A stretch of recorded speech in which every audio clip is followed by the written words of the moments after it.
선생님, 저희들이 올해 그 특집 기획으로 새로운 대한민국을 묻다 시리즈를 진행하고 있습니다. 그래서 우리 대한민국이 이제 또 새로운 어떤 도약의 단계에 왔지 않느냐 이렇게 보면서 여러 가지 측면에서 이제 검토와 전문가들과 주요 인물들에 대한 인터뷰라든지 우리가 그 기획 기사를 쓰고 있는데 3월 4일 날 시장님께서 국회에서 대한민국 시도지사 협의회 회장으로서 발표를 하신 거죠. 개헌안에 대해서 발표를 했어요. 근데 그 신문에 보면은 어쨌든 다들 이 지방자치에 대해 분권과 지방자치를 확고히 하는 헌법 개정을 발표했다 이러는데, 제가 볼 때는 시장님이 이걸 이야기할 수 있는 가장 적임자 아니냐고 봅니다. 왜냐하면 아까 제가 말씀드린 대로 우리 지방자치가 91년도 부활 이후에 지금 30년이 지났잖아요. 그래도 여전히 아직까지 지방자치가 국민의 삶에 기하는 바가 좀 제한적이다. 이런 걸 지울 수가 없거든요. 그래서 그 분야에서 기초단체장도 하시고 강력단체장도 하시고 그걸 주관하는 또 해안부 장관님도 지냈고 중앙정치에 국회의원도 지냈기 때문에 누구보다 이 문제를 잘 아시기 때문에 이 개헌안을 내놓은 거 아니냐. 네, 그런 솔직히 그렇게 생각했어요. 그런 면도 있습니다. 네, 그래서 저는 지방자치 역사 함께 살아온 그러니까요. 그동안의 정치 또 행정 일정이었다고 봐도 과언이 아닙니다. 네, 그렇기 때문에 시장님이 뭐가 문제였기 때문에 이런 점에서 이런 대안을 제시했다. 저는 이렇게 생각합니다. 지방자치는 민주주의의 학교다, 풀뿌리다 이렇게까지 얘기하지 않습니까? 진정한 국민주권 시대를 열어가는 것은 성숙한 자치를 통해서 이루어집니다. 그런데 우리가 단체장 선거까지 한 그래도 제대로 된 지방자치 제도는 30년이 지났는데 아직까지도 이런 성숙한 자치가 되지 못하고 있는 것이 사실입니다. 그건 왜냐하면 오랫동안 우리 대한민국이 중앙집권 문화에 익숙해져 있고 또 중앙의 기득권을 사수하는 이런 통치 구조, 헌법 체계가 돼 있기 때문에 그렇습니다. 헌법에 지방자치에 관한 규정이 딱 2조밖에 없습니다. 그래서 저는 이번에 근본적으로 헌법부터 바꿔야 된다. 즉 분권형 개헌을 통해서 제대로 된 지방자치를 실시하고 이 분권 성장을 통해서 대한민국이 더 큰 미래로 나아갈 수 있도록 해야 된다 하는 확고한 생각을 갖고 있고 이번에 헌법 개정안도 냈습니다. 그래서 이제는 새로운 지난 30년간의 지방자치를 경험을 해서 새로운 자치 시대를 열어가는 것이 진정으로 대한민국의 발전을 위하고 국민 행복을 위해서도 필요하다 이렇게 보고 있습니다. 예, 그게 제가 말씀드렸지만 어쨌든 지방자치에 대해서 그 헌법 개정안에 담긴 주요 골자는 뭐죠? 지방자치에 대해서. 지방자치와 관련은 지금 오늘의 뭐 전국의 혼란이라든가 모든 걸 보면은 결국은 대통령과 중앙정부 국회가 갖고 있는 과도한 권력 행사가 바로 정치적 혼란을 야기하기도 하고 또 국가 발전을 더 이상 이루어가는데 장애 요인도 있는 겁니다. 그 중에서 이제 지방 분권과 관련해서 하면은 대통령과 중앙정부의 권한을 합리적으로 분산시켜야 됩니다. 즉 지방이 그야말로 자치권을 제대로 행사할 수 있도록 하는 권력 배분 체계가 이루어져야 된다.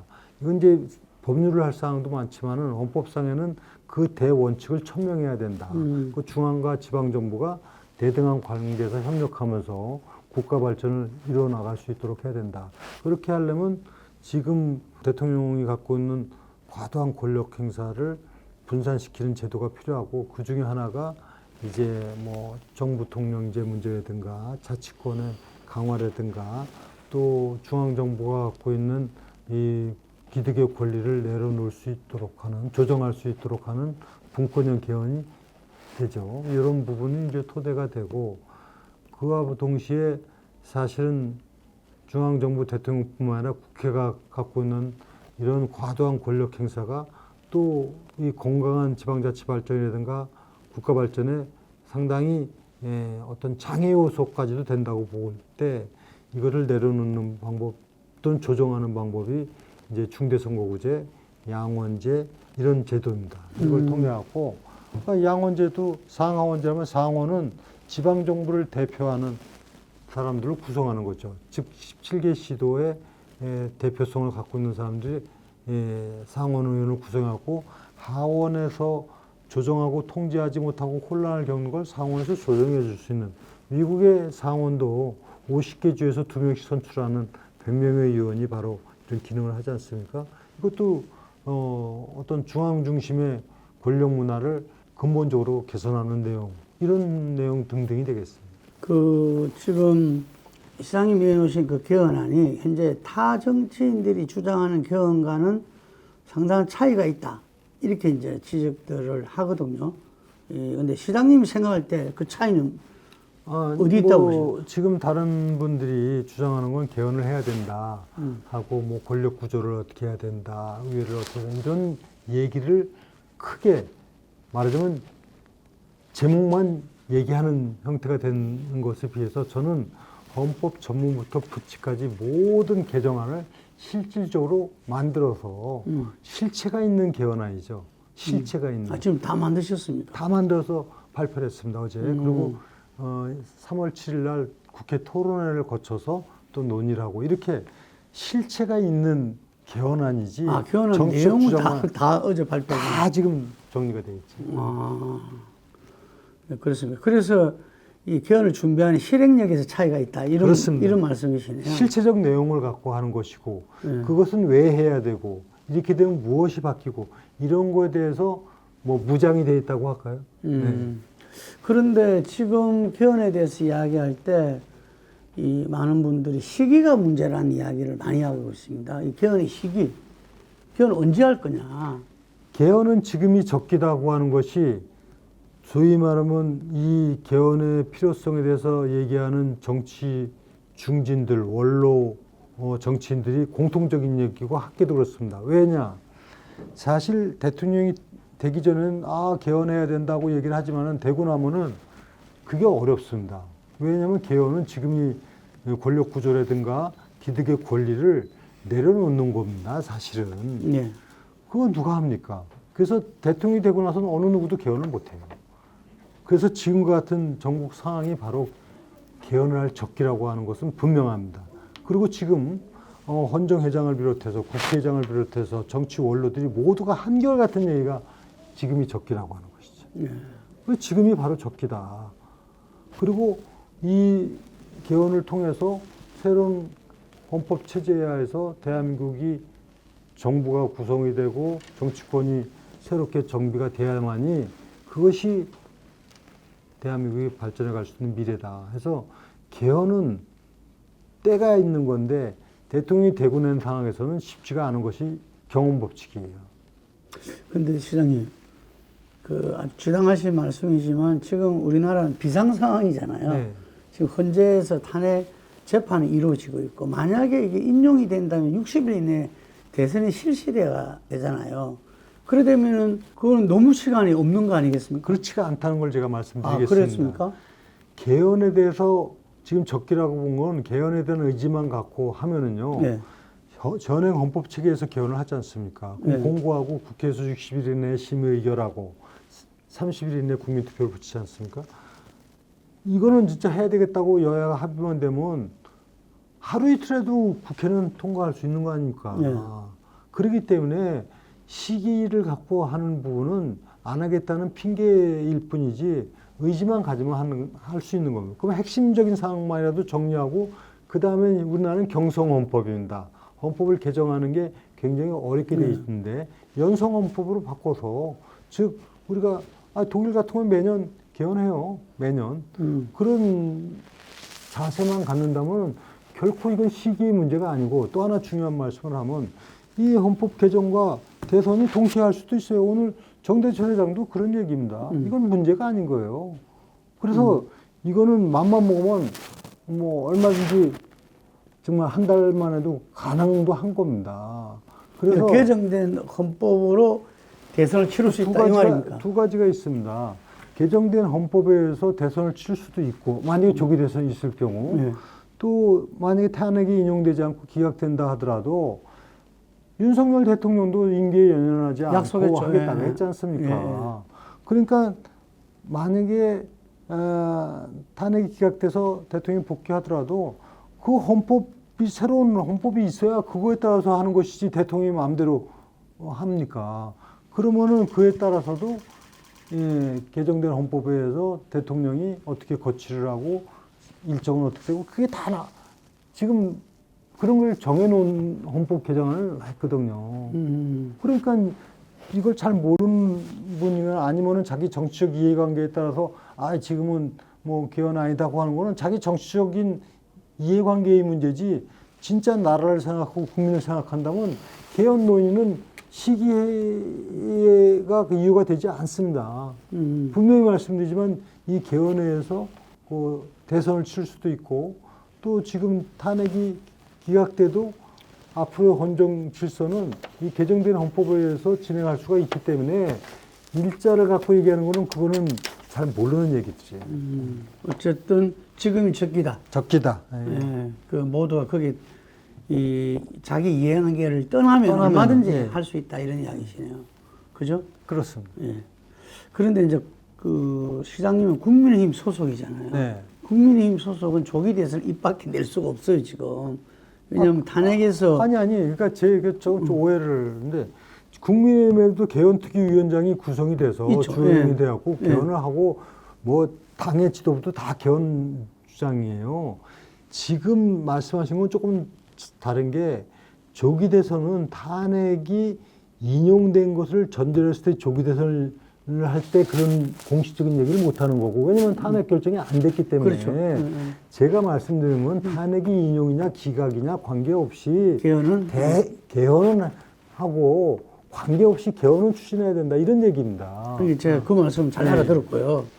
근데 지금 같은 상황에 지금 이 명태균 특검법이 이 국회 이제 민주당의 이 단독으로 아마 본회의를 통과될 모양인데 이게 국힘의 주요 정치인들은 많이 이렇게 연루가 된 것처럼 언론 보도에 나오고 있어요. 이게.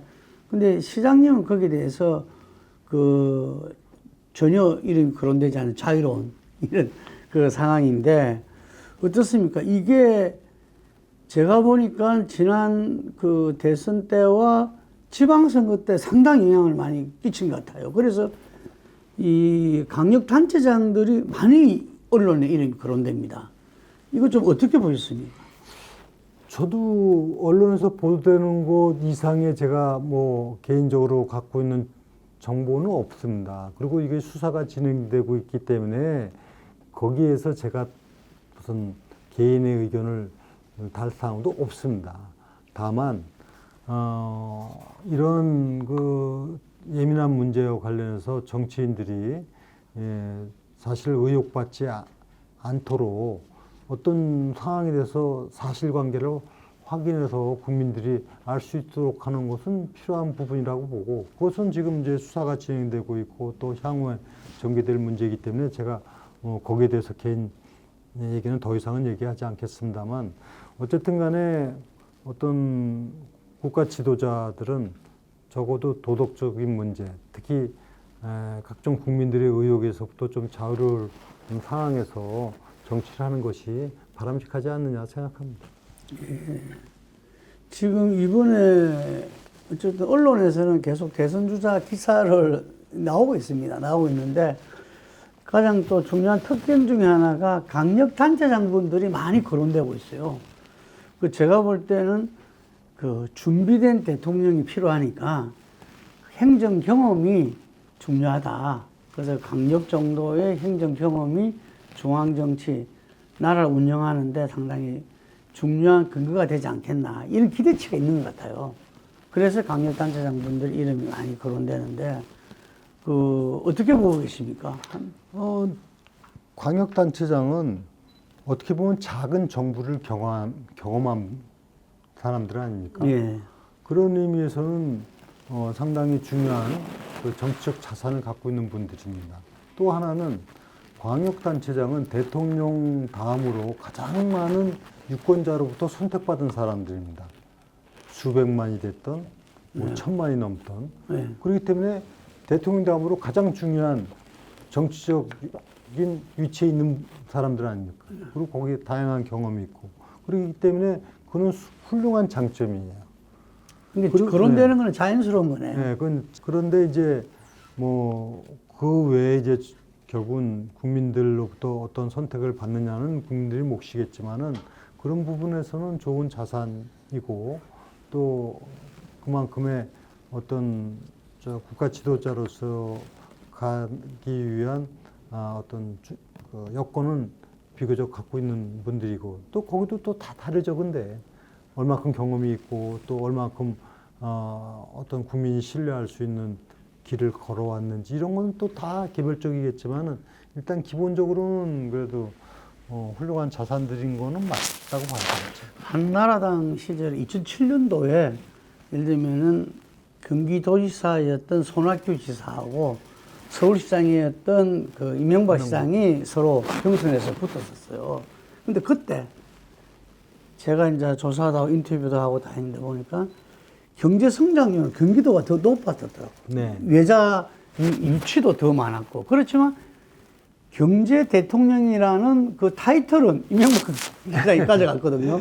그 굉장히 억울해 하셔요. 지금도 억울해 하시는데 지금 아까 좀 전에 말씀하신 그 인천이 예를 들면 경제 성장률 1위 그리고 우리나라의 정말 현안인 그 이 저출산 문제 해결 그리고 10대 지금 이제 미래성장 산업 이런 부분들이 저 시장님이 업적이 평가받아야 되는데 잘 모르거든요. 문제는. 이 문제를 극복하셔야 될 것 같아. 대표님이 좀 많이 홍보해 주십시오. 네. 아니 경기도지사도 잘 모르더라고요. 네, 잘 모르죠. 그러니까 그만큼 이제 그 실질적으로 지역에 대한 걸 소상히 비교 평가해서 하는 알기가 어려운 부분이 있는데 이런 부분은 정말 제대로 평가가 돼서 또 이에 따라서 국민들이 어디가 이런 부분에서 업적을 남기고 있어서 우리가 그 길로 가야 되는지에 대해서 판단할 수 있도록 하는 것은 중요한 일이 아닌가 제가 생각합니다. 시장님께 여쭙고 싶은 게 지금 헌법의 문제도 있지만 우리나라가 직수자 대통령 되고 나서 대통령들이 역대 대통령들이 전부 다 이 후반기에 좋지 않았어요. 이게 전부 다 좀 아픔과 시련을 다 겪으셨는데 그 여러 가지 이유가 있겠지만 혹자는 준비된 대통령을 우리가 선출하지 못해서 그렇다는 지적도 있어요. 그래서 이게 이제 소위 말하면 대통령이 되면 모든 권한을 갖고 하는 것 같지만은 지금 충분히 어떤 역량을 발휘할 수 있는 나름대로 기초 체력이라든가 능력이라든가 이런 것이 검증되지 않았기 때문에 오는 문제도 있는 것도 사실이에요. 그래서 그러다 보니까 그 조금 다른 얘기인데 어떻게든지 그래도 어떤 지지 기반 갖고 진영 논리에 너무 매몰되는 부분이 있는 거예요. 근데 대통령은 냉정하게 생각하면은 국민의 대통령이지 다음에 또 대선 나가는 게 아니지 않습니까? 네. 그 점은 제가 아쉬워요. 국민의 대통령이지 어느 당의 대통령이 아니에요.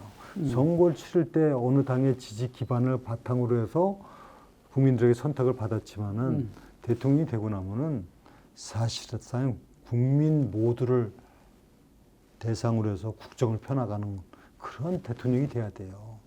그래서 제가 언젠가는 그런 주장도 했는데 지금 대한민국에서는 적어도 지금은 한 번쯤은 대통령이 되어서 진영을 떠난, 즉 당적을 떠나버리고 난 국민의 대통령이 되겠다 하는 대통령이 나오기를 바라는 마음도 있어요. 그건 뭐냐면 자신감이에요. 자신감은 뭐냐면 자기가 하는 일에 대해서 정말 떳떳하고 당당하고 또 빈틈없이 국정을 이끌어 간다면 국민 지지를 받는다면 진영 논리에 매몰될 필요가 없어요. 근데 그 자신감이 없다는 거는 본인들이 그만한 능력 발휘를 못하기 때문에 그래요. 국민 전체를 해서 인정받는 대통령이 돼야 되지 않겠습니까? 저는 대선에 놓은 분들이, 후보들이, 대한민국을 이렇게 운영하겠다라는 그런 국가 발전 비전과 청사진을 내놓고 대선 경선이든 본선을 치러야 된다고 봐요. 전 그걸 국민들이 평가해야 되고 선택해야 되는 거죠. 전적으로 공감이 전적으로 공감이고 예. 그런데 이제 하다 보면은 뭐 소위 말하는 상대의 허물을 갖고 얘기하고 그렇죠. 이런 게 많은데 그만큼 당당하고 떳떳하지 못한 후보들이 또 나오는 것도 문제라는 얘기예요. 결론적으로는. 예. 그러면 국민은 선택을 하는데 초점을 해야 되는데 배제하는 데 초점을 둬야 돼요. 누구는 안 돼. 더 나쁜 대통령을 선택할 수 없고 차선을 선택해야 돼. 이런 국민적인 고민이 있는 거예요. 최선책을 찾아야 되는데 안 되는 사람들만 나와서 차선책을 찾으려고 하는 것. 이거는 우리 정치 문화에 상당히 문제인데 좀 좋은 사람들을 통해 갖고 야, 이 사람보다 이 사람이 더 좋다 해야 되는데 이 사람보다 이 사람이 덜 나쁘다 하는 선택을 해야 되는 거. 이게 얼마나 불행한 일입니까? 우리 역대 대통령 선거가 차악을 뽑는 그렇죠. 이런 선거가 비호감 대선이다 이런 말을 들었는데 그 지금 뭐 저기 뭐 거론되는 많은 분들도 선호도와 비선호도를 조사하면 비선호도가 더 높지 않습니까? 그러니까요. 예. 이게 참 안타까운 정치 현상. 차기 대선도 그럴 가능성이 높다. 이게 가장 걱정하는 부분들이라고 이야기들은 해요. 하는데 그러면 시장님께서는 그런 준비는 돼 있는 겁니까? 아까 개헌안은 다 내용을 지금 다 준비하셨다 그러잖아요. 저는 어제 발표했다 그러잖아요. 저는 그러니까 다른 사람하고 다르다는 게 뭐 어떤 게 좋겠다고 말로만 하는 게 아니라 왜 개헌을 해야 되고 그렇게 됐을 때 어떤 국가가 될 것이고 또 국정에 대한 그 비전, 국가를 어떻게 개조해야 되고 하는 걸 나름대로 많이 좀 뭐 어떻게 보면 공부해 왔고 또 저 나름대로 정립된 정책들이 있습니다, 저는. 그래서 그런 부분들은 뭐 지금 얘기할 다 얘기할 수는 없는 건데 하여튼 국가 대개조가 필요한 때입니다. 준비되어 있다는 거죠. 국가 대개조론이 지금 비전과 구체적 정책으로 네. 준비되어 있다. 그리고 시장님 그 7기에 한번 건너뛰셨잖아요. 네. 그래가지고 그때 야인 생활을 했는데 네. 그 경험이 어땠습니까? 지금 8기에 오셔가지고 많이 도움이 됐습니다. 많이 도움이 됐습니까? 왜냐하면 예. 제가 이렇게 국민을 생각하고 시민을 생각한다고 하지만 막상 오랫동안 저도 사실 그런 그 서민들과 함께하는 생활을 할 수는 없었던 환경이었지 않습니까? 근데 그때는 제가 진짜 순수하게 시민으로 돌아가서 생활을 하면서 제가 많은 것을 깨달을 수 있어서 도움이 많이 됐습니다. 예, 저도 그런 이야기 많이 들었습니다. 우리 시장님 달라졌다고. 근데 지금 인천에서 보면은 그 이재명 대표 민주당으로 보자면 국힘에서는 이 시장님과 윤상현 의원 그리고 원희룡 장관까지 지금 지역구가 인천이지 않습니까? 그래서 많은 분들이 이렇게 이 거론이 되고 있습니다. 언론에. 그래서 이럴 때 보면은 그 인천도 아까 말한 우리 제2의 도시잖아요. 지금 벌써. 그렇기 때문에 그 시정의 어떤 그거를 체감한 사람들이 나라에도 좀 역할을 했으면 좋겠다. 이런 요청도 있을 거잖아요. 어떻습니까? 물론 이제 그런 시민들도 많이 있죠. 두 가지죠. 이런 사람이 되는 것이 좋겠다 하는 여망이 있고 또 하나는 저를 비교적 잘 알고 있는 분들이 저에 대한 기대심이 있고 그런 것도 있는 것은 사실이에요. 근데 뭐 결국은 이 모든 거는 이제 국민들의 판단과 결정의 문제니까 제가 뭐 제 얘기를 어떻게 더 이상 하겠습니까? 예, 그 시장님께서 한 인터뷰에서 30년 모범 운전자론을 제시했어요. 그래서 궁금했어요. 이게 뭐 처음에 실제로 운전 기사를 하셨나? 이게 무슨 이야기인지 좀 설명 부탁드립니다. 뭐 그 얘기는 이제 이런 거죠. 지금 그 정말 국가를 경영하고 어떤 많은 큰 일을 하는 정치 지도자들이 쉽게 얘기하면 어디 먼 거리를 가는데 시민들에게 선택을 하라면 거기 초보 운전자를 하겠습니까? 난폭 운전자를 하겠습니까? 사실 무사고 운전자를 선택하지 않겠느냐. 그러면서 저는 30년 무사고 운전자 이 얘기를 했더니 그걸 얘기한 것 같은데 사실은 그렇지 않습니까? 어떻게 보면은 안정감과 신뢰를 할 수 있을 때 자기를 맡길 수 있는 거 아닙니까? 그런 얘기를 했던 것이죠. 그 제가 아까 말씀하신 대로 트리플 크라운이다. 장관, 강력단체장, 국회의원까지 해서 많은 경험을 가졌다는 것은 참 나라와 국민들로부터 은혜를 받은 거잖아요. 그 은혜에 대해서 보답을 해야 된다. 그러면은 시장님께서 앞으로 나라를 위해서 정치인으로서 어떻게 보답하실 계획이 갖고 계십니까? 저는 항상 그 생각을 갖고 제가 있는 위치에서 책임을 다해온 사람입니다. 예. 그러니까 지금은 대한민국의 또 한 정치인으로서 나라가 어렵고 힘든데 제가 어떻게 책임을 다할 것인가 이런 고민을 하지 않을 수가 없는 것이죠. 네. 그렇게 생각을 하고 지금 오늘의 전국을 보고 있고 또 제가 무엇을 어떻게 해야 될 것인가는 많이 생각을 하고 있는 사람입니다. 아, 그러시네요. 정치중대재해법은 뭡니까?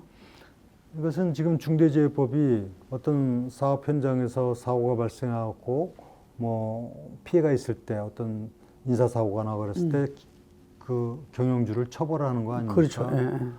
그런데 권력을 갖고 있는 사람들이 법도 안 지켜서 오는 피해는 전 국민에게 돌아가는 거죠. 대표적으로 국회에서 예산안은 회계연도 개시 30일 전에 심의 의결해야 된다고 헌법에 돼 있는데 이거 안 지키지 않습니까? 예. 그럼 이로 인해서 전 국민이 피해를 입는 거예요. 왜냐하면 예산이 국가 예산이 편성이 안 되니까 지방정부 모두가 제대로 된 예산 편성을 못해요.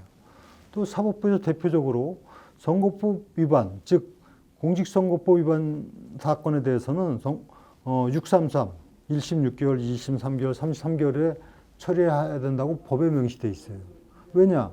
선거법 위반은 다른 범죄하고는 틀려서 이것은 잘못된 선거를 통해서 당선돼서 안 될 사람은 빨리 퇴진시키는 게 법의 정신에 맞지 않습니까? 다른 거는 언제든지 처벌받으면 되지만은 그래서 633이 있는 거예요. 근데 안 지키지 않습니까? 그러면 권력기관인 입법부, 사법부가 법을 안 지키면서 국민들의 법을 강조해요? 그러면서 법을 생산해요? 그러면서 법을 재판해요? 이것만큼 국민에게 중대한 재해를 주는 게 어디냐. 그래서 정치중대재해법을 제정을 해서 법을 안 지키면 법을 안 지킨 경영주 처벌하듯이 국회의장이 됐든 예결위원장이 됐든 상임위원장이 됐든 또 사법부에서 재판을 진행 안 하면 그 법원장에 대해서 처벌하는 법을 만들어야 된다. 그러면 안 지킬 수 있어요? 정치중대재해법 반드시 만들어야 됩니다. 국회에서 통과되기 어렵겠네요. 지금 시장님께서 30년 모범 운전자를 말씀하셨는데 현재 그 나라 굉장히 어렵습니다. 어렵고 힘들고 그런 가운데서 참 인천의 아까 그런 소식은 이 국민들한테 상당히 기쁜 소식이 되리라 보는데 정치인의 한 사람으로서 좀 이 문제에 대해서 그 가지는 소감과 좀 국민들한테 각오를 말씀해 주시기 바랍니다. 네, 지금 뭐 말씀하신 대로 우리 어려운 상황입니다. 경제 상황이 어렵고 또 거기에 정치적 혼란까지 있고 무엇보다도 국민들이 이렇게 분열된 상황에서 정신적 고통을 받고 있습니다. 그 지금 무엇보다도 이 위기를 빨리 극복하고 미래로 나아가기 위한 역량을 발휘해야 되는데 여기서 우선 통합의 리더십이 필요하다고 하는 거예요. 국민을 이렇게 분열시키고 갈등의 도가니 속에 몰아넣는 게 아니라 통합하는 일이 무엇보다 우리나라에 필요하다. 이렇게 제가 말씀드리겠습니다. 발표하신 개헌안 중에서 대통령 재임 중 발생한 형사사건에 한해서만 소추할 수 없다라고 규정했거든요. 이거 가지고 지금 논란이 막 벌어지고 있습니다. 아마 혹자는 이게 이재명 대표를 그거 한 거 아니냐. 이런 이야기도 오고 합니다. 어쨌든 간에 법에 흠결이 있으면 이것을 치유하는 것이 법적 안정성을 가져오는 거 아닙니까? 예. 근데 지금 그 헌법 84조에 의하면 예. 대통령이 재임 중에 형사상 소추받지 아니한다는 게 범위가 불명확하지 않습니까? 예. 대통령이 재임 중에 일어난 형사 사건이냐 그 전에 대한 것도 포함하느냐 불분명하지 않습니까? 예. 그럼 법적이 불분명하다면 명백하게 하자는 뜻이기 때문에 그건 또 정치권에서 판단해야 될 문제죠. 근데 그 중에서 또 하나는 재판을 진행할 수 있냐 없냐 이거 가지고 다소서 소설이 그러니까 있더라고요. 그게 이제 그걸 명확하게 하기 위해서는 예를 들어서 대통령 재임 중 발생한 형사 사건에 한하여 소추되지 아니한다. 형사상 소추된다 하면은 그 정권은 다 전외권은 다 이 특권 범위에 해당되지가 않죠. 불소추 특권에 해당되지가 않는 거죠. 그러니까 그건 정치권에서 판단하라는 얘기예요. 그런데 저는 이런 문제가 법적으로 논란이 되는 부분을 해소시켜야 되지 않느냐 이런. 그래야 그게 국민 통합에도 그렇습니다. 기여할 수 있으니까 지금 다음 대선 후에 그 문제가 오히려 또 국론 분열의 빌미가 될 수 있다는 말이 많더라고요. 그죠? 그런 관점에서 이야기하신 거죠. 네. 예, 오늘 인터뷰는 여기까지 진행이 됐고 마지막으로 우리 국민들한테 한 말씀 네. 부탁드리겠습니다. 희망의 메시지 부탁드립니다. 지금 매우 어려운 대한민국 상황입니다. 특히 정치적 혼란으로 인해서 국민들이 갖는 불안감은 더 큽니다. 이 위기 상황을 극복하는 것도 결론은 국민입니다. 국민이 진영 논리보다는 진실과 정의의 입장에서 세상을 보고 또 이를 통해서 새로운 미래를 열어가고자 하는 뜻을 함께 한다면 우리 대한민국의 저력은 극복할 수 있는 현실입니다. 따라서 저는 국민과 함께 정말 진정한 통합의 대한민국이 될 수 있도록 노력을 해나가겠습니다. 국민 여러분들께서도 너무 실망만 하시지 마시고 우리 대한민국의 미래를 희망차게 열어가기 위해서 자신감을 갖고 함께 했으면 좋겠습니다. 감사합니다.